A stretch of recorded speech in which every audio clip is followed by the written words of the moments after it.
Well, hey everybody, thank you so much for joining me in this week's Realtor Spotlight. My name is Mallory. I am with Ameritrust Credit Union, and today we are showcasing Stephanie Carlson with the Carlson Connection over at JP Wygand. So Stephanie, tell me how long you have been in the industry, kind of what made you get into the real estate industry. Okay, so right in December, it's 17 and a half years, and I remember— Well, congratulations, by Thank the you. way. I remember my years because my daughter was 6 months old when I started. So that's how and she'll be 18 in a couple weeks. So that's There how you we go. know. That's how we know how old or how long I've been in the industry. Yes. And how I started is what you asked me, I got into the industry, Yes. right? So it was really kind of a whim how I did it, but I got my degree in elementary education. So Okay. I was teaching. And at the end of that school year, I knew that was not my calling for sure. I've been in it for a few years, and I just always liked houses and going to open houses and looking. And so I decided kind of before the school year was over, I'm going to be a realtor today. Okay. And I thought I have all summer. I'll just take my class and I'll get my license. And so I did. I signed up right at the end of May and I did it. And I had my first client in June. It just all kind of fell into my lap, and I'm like, this is great, this is fabulous. And I think it worked out well for me because I was part-time teaching at the time, and so I was able to do this without like pressure of I need a sale, I need a closing. Right. I just did it, and it was just for fun. Yes. Really. But I actually loved it. And I knew, and I did not love teaching. So I did stay teaching. I taught a total of 12 years, actually. So by the time with the real estate in this, I taught for another 5 years when I had my license. And again, it was always part-time, which was only a couple days a week with that. So it was real easy to, use my scheduling and stuff for real estate. It wasn't hard. And the crash came that everybody remembers, 2009, 10, whatever it was. And I was kind of in a made-up position at school for part-time, so they were going to get rid of that position. And I had the option to either go teaching full-time or not have a teaching job. And I chose not to at that point, which is good because I was so comfortable with just having my regular paycheck, even though it wasn't hardly anything teaching part-time. But it was just easy. And so I thought if I wouldn't have had that push, I don't know if I would have ever totally given it up. But I'm so glad that I did. Because and they have, it's so cliche, one door opens and another, or one closes, another opens, but in that you were truly able to live that and say, hey, I really want to follow my passion. If this is just meant to be, where, okay, this is no longer a career opportunity. I have something that I can really dive in and really enjoy. And it was kind of risky because it was not a great time for real estate when I did quit my regular job, too. But again, when you teach part-time, when you teach, you don't make much money. When you teach part-time, you really don't make money. So making up the difference, I'm like, this really isn't that scary, as far as that part went. And thankfully, my husband carries our insurance and all those things, so that none of that stuff had to be a factor with it, So you're able to really just dive in and say, all right, on my own pace, on my own time, I want to do what I want and see how it goes. And look at you now. At you now. I know. So I don't know, but I have always said, had I known, I don't know. I don't know if it's a catch-22 is the right word, but I say, had I known, I would have just done real estate from the beginning because I love it. But I do know that teaching and getting my degree and all those things did help me because I so many of my clients over the years, when I'm going over things and I'm explaining it, they ask me, did you used to be a teacher? But I feel like I just want to make sure everybody That's learns. a huge talent to be able to segue into the real estate and everything. So, and just, I think it did work. It's a good thing that I did it, I think. Well, so in the same vein of that question and everything, in the 17 and a half years that you've done this, if not more than, what would be, a success story or maybe even just a challenge that you were able to overcome either because of that teaching history or just having something where you just negotiated and you were able to just provide this incredible experience for maybe a first-time home buyer or somebody finding their forever home. So what would be? I don't think that I have one specific thing that I could fall back on, but I feel like one thing that I think is a strength of mine too, on working with both buyers and sellers. Okay. Is one of the hardest parts of the process is the inspections and repairs. Okay. And we were able to kind of skip over that the last couple of years because our market's been so crazy. Right. And we've had so many as is, I just want it, you know. Right. But the repair negotiation section can be the hardest. Mm-hmm. And so I feel like one thing that I want to make sure I do every single time when we're going in, especially with buyers, setting their mindset before we even have that inspection of That's huge. what they can and can't ask for, Yes. you know, and knowing what should be and what shouldn't be expected. And then the same thing, prepping my sellers for that too. If there's some things that I see in the house that I think, hey, this is going to come up, I'm trying. The more prepared you have people, the more information they have, Mm-hmm.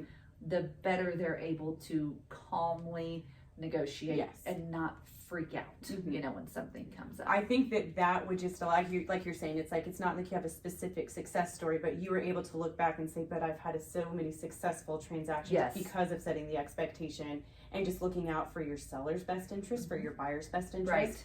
and just being able to make that transaction happen Yeah. and everything. So. And one other piece of that too that goes with it is,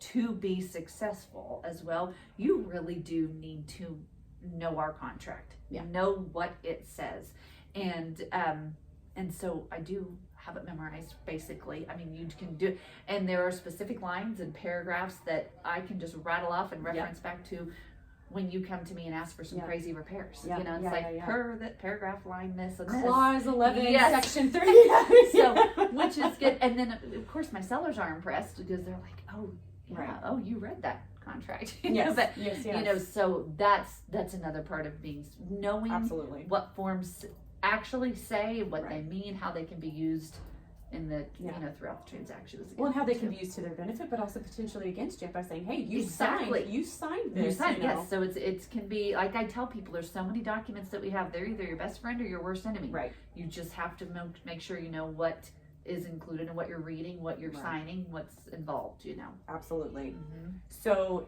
with the current market that we are in right Mhm. now, where it's still, you know, very aggressive, you Yeah. know, seller's market and everything, and with the interest rates on the rise, Yes.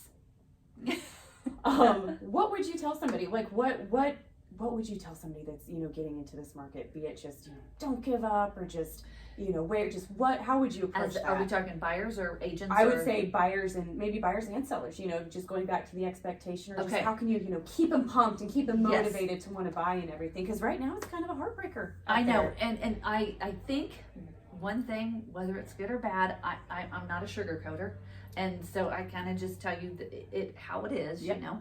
And so on the seller side of that, that's exactly it. Depending on the price range that they're in, it Mhm. could be a hard truth. I mean, you know, we're still, I feel like 250 or less, moving pretty quickly. Yeah. When it shows well and it's priced right, they're still Right. doing pretty well with that market. They're not able just to get out of all those repairs and things at this point too. Right. So kind of setting the expectations for the sellers in that sense, you know, or if you have a unique or something special, something on a couple acres, you're still in any market are going to probably be successful, you know, with that. So just setting those expectations for the sellers right now for what our market is actually like, because they are so, some people had talked to you in the summer. Well, they call you back today. It's a different story. Yes. And you have to be, you know, again, Right. it is what it is, sorry, but you know, as long as they go into it with the right expectations. Right. Buyers, the main thing that you try to get across to the buyers is that these rates, this 6.5 and whatever, this is not bad. It's that you have been way too spoiled Yeah. for way too long with totally abnormal rates. Because when I started 17.5 years ago, that first year or so, my contracts were 6.5 to 7%. Right. And people felt lucky Oh, to get it's it. fine. Yeah. We didn't have anybody complaining about that. You know, we got the crash that happened that dropped everything. Then we had some election things, and then the only reason we were spoiled longer is because we got COVID. Right. Because those rates would have gone up by now had it not been for COVID too. Right. So again, I think it's just educating them on you do need to understand that. Sorry you missed this crazy period, but Right. that's not normal. This is normal, Right. you know, and still, well, abnormal to people who bought in the 70s that were whatever 12 13%. We're like, this is great. Right. I can do this. Yeah. So it's like keeping it in perspective and just simply doing the math and showing them on the page what's the difference in payments, what Right. does it look like, and just going from there. Well, and as a previous teacher, you can attest that, hey, a little education goes a long way. And if you could have those conversations from the get-go and just say, hey, you might be looking for that 4.5% 30-year, but right now is not the time. But folks still need to buy.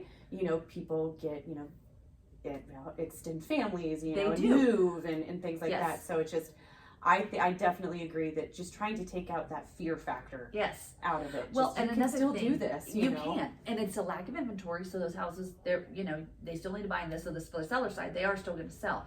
And on the buyer side too, with the education, not just from the agent, but that's another reason why it's so important that they're with a good lender, because they need to hear that from you too, and they need to understand the options of ARMs right now that are not. They don't have to be scary. They're not scary. I mean, it's just, because when it comes down to it, I'm really not a risk taker, really at all. But I have told a lot of my buyers right now, if I were buying right now, I'd get an ARM. Yeah. It doesn't scare me. That doesn't scare me. If something scared me, I would tell you. I think that's risky, But a 7-year ARM today, that doesn't scare me. Right. I mean, statistically, that would be, because most folks either will sell or move again, within that period. So yeah, if that sinks in with somebody's goals and, financial situation, then more power to them and everything. So no, that's great. Well, one final little fun question. What's like the most important or like the funnest house feature? Like, do you look for, like, mine is a bathroom. Like, my next house is going to have a bathroom the size of this office, if not bigger. So what is something that you're like, oh, that's the first thing that I look at when I look at a house? Okay. Well, because it's like you said, it's personal, one thing that has become huge with me at my house is the outdoor, not living. I mean, because I don't like bugs and stuff. Yeah. I want mine screened. Yes. But so I want a wonderful screened patio. Okay. I don't want a deck anymore. Okay. Because I don't want the maintenance. Okay. So I want the patio with the outdoor kitchen, the full gig. And I want the pizza out there too. Okay. So that, if you can show me that, sold. Done. Yeah. Because if you've got a cool outdoor kitchen, you probably have a cool inside too. This is very true. So, I mean, in some of those, you spare no expense. No. You have that. Yeah, I know what you're talking about with the fire oven and everything, the pizza oven and whatnot. And technically, you can use it year round. I mean, you can put some heaters out there. You can do the thing to have it. If there's a will, there's a way. That's right. Absolutely. But the screen, I have to have the screen. Yeah, gotcha. So that is, I don't know, I love an outdoor space. Well, now I'm gonna have to reevaluate, what I find passionate about a house. Now, is it really the bathroom, or do I want that awesome outdoor space to entertain and to cook and everything? So, well, Stephanie, thank you very, very much for your time this afternoon. Join us next time. In the meantime, go ahead and either like this or put a comment in, and by the end of the day, Tuesday, November 20th, I'm going to round everybody up that liked this, shared this, commented on this, and we'll put everybody in a fun little drawing. So join us next time. Thank you very much for spending some time with us this afternoon, and we'll see you next time on our Realtor Spotlight.